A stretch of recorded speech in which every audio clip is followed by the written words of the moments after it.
Now what we're learning is that the United States has removed restrictions. Moving on, the US has removed restrictions on 3 Indian nuclear entities. US ने इस चीज को remove कर दिया है। ये जो सैंक्शंस लगी थी 3 इंडियन न्यूक्लियर एंटिटीज के ऊपर, उसको खत्म कर दिया गया।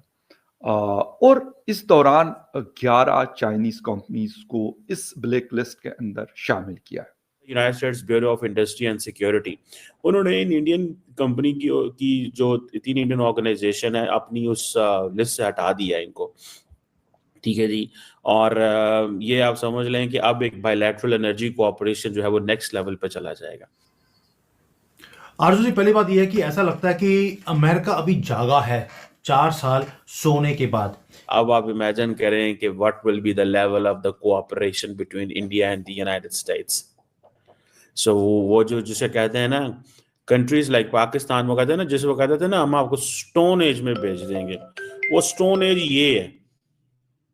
दोस्तों, भारत स्पेशल में आपका स्वागत है। अमेरिका ने भारत की 3 परमाणु संस्थाओं पर से प्रतिबंध हटा लिए हैं और चाइनीज पाकिस्तानी कंपनियों पर अपनी नजरें और पैनी गड़ा ली हैं। अब हाल ही में मीडिया रिपोर्ट्स के अनुसार अमेरिका ने भारत की 3 परमाणु संस्थाओं, जिनमें बाबा परमाणु अनुसंधान केंद्र, इंदिरा गांधी परमाणु अनुसंधान केंद्र और भारतीय रेयर अर्थ केंद्र पर से प्रतिबंध हटा दिए गए हैं। अमेरिका ने यह प्रतिबंध एक ऐसे समय पर हटाए हैं जब करीब 1 सप्ताह पहले अमेरिका के राष्ट्रीय सुरक्षा सलाहकार जैक सुलिवन ने भारत आकर यह कहा था कि वॉशिंगटन भारत पर से परमाणु प्रतिबंध हटाने पर चर्चा कर रहा है। US bureau of industries and security BIS के अनुसार भारतीय और अमेरिकी कंपनियों के बीच असैन्य परमाणु साझेदारियों की बाधाओं को दूर करना ही अमेरिका का उद्देश्य है। BIS ने एक बयान में कहा कि संयुक्त अनुसंधान, साहित्य, सहयोग, विकास, विज्ञान और उन्नत ऊर्जा के लिए बाधाओं को कम करना अमेरिकी विदेश नीति का उद्देश्य है। इसी के साथ साथ अमेरिका ने 11 चीनी संस्थाओं पर प्रतिबंध लगा दिए हैं। अमेरिका ने चीनी संस्थाओं पर अमेरिकी विरोधी गतिविधियों का आरोप लगाकर प्रतिबंध लगाए हैं। अब पाकिस्तानी मीडिया चर्चा कर रही है कि अमेरिका भारत पर से सैंक्शन हटा रही है और पाकिस्तान चीन पर सैंक्शन लगाते जा रही है। खबर आ रही है यूएस से,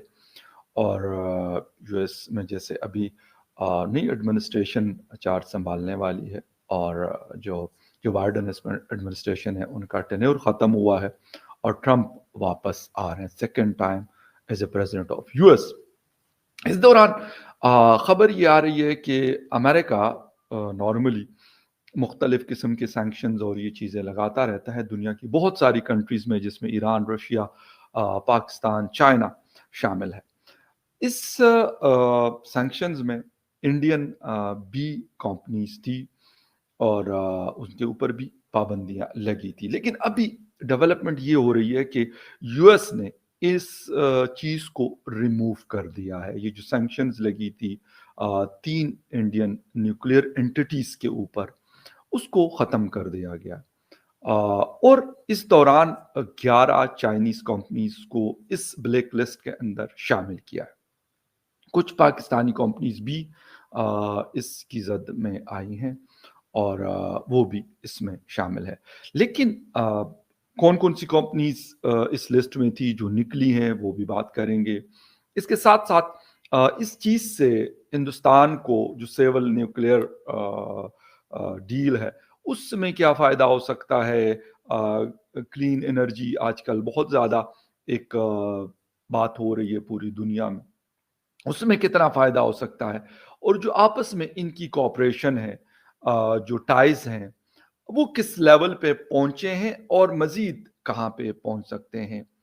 अगर हम बात कर लें तो वैसे नॉर्मली इंडियन कंपनीज के ऊपर सैंक्शंस तो लगी थी, और मैं आपको इनके नाम भी बताना चाहूँगा कि कौन कौन सी कंपनीज थी जो जिसके ऊपर ये सैंक्शंस थी। इंडियन रेयर अर्थ है, और उसके बाद है जी इंदिरा गांधी एटॉमिक रिसर्च जो है IGAR, और इसके IGCAR। इसके अलावा है जी the Bhabha atomic research centre BARC। तो ये 3 जो न्यूक्लियर से रिलेटेड इदारे थे, इनके ऊपर ये चीज़ें लगी थी, ये सैंक्शंस लगी थी। अच्छा, अगर हम इसकी बात कर लें तो अभी क्या हो रहा है कि मूव एनहेंस बायलैटरल दोस्तों बात चल पड़ी है कि भारत के, आपको पता, नेशनल सिक्योरिटी एडवाइजर जो है वो अमेरिका के भारत के अंदर थे। तो जाते जाते वो एक बड़ा काम कर गए हैं कि 3 इंडियन एंटिटीज को ट्रेड ब्लैक लिस्ट से हटा गए हैं। 11 चाइनीज फर्म्स को सिक्योरिटी कंसर्न्स में डाल गए हैं और पाकिस्तानी कंपनियों को भी डाल गए हैं। ठीक है जी। So that was a priority of the Biden administration. मेरा ख्याल है यही प्रायोरिटी जो है वो जारी बात है नेक्स्ट एडमिनिस्ट्रेशन की होगी। और एक होता है United states bureau of industry and security. उन्होंने इन इंडियन कंपनी की जो 3 इंडियन ऑर्गेनाइजेशन है अपनी उस लिस्ट से हटा दिया इनको। ठीक है जी। और ये आप समझ लें कि अब एक बायलैटरल एनर्जी कोऑपरेशन जो है वो नेक्स्ट लेवल पे चला जाएगा। और इसी तरह ये जो bureau of industry and security है, इसने 11 कंपनीज को डाल दिया national security.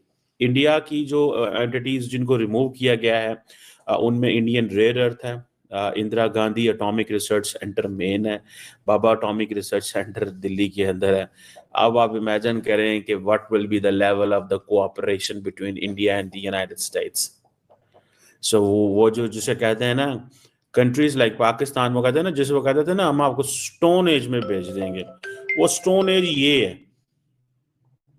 When you create a tech apartheid, ठीक है जी, आप जब टेक अपार्थाइड क्रिएट कर दें कि एक मुल्क को कहें कि भाई excuse me, you are no more of our interest lies in India, it lies in China, so sorry हम आपको कुछ भी नहीं दे सकते। हाँ, but when it comes to managing the mess in Afghanistan we need you. So Pakistan को अपनी प्रायोरिटीज को सामने रखना है, मेन स्ट्रीम करना है। ठीक है ना जी, कि हमारी प्रायोरिटी क्या है।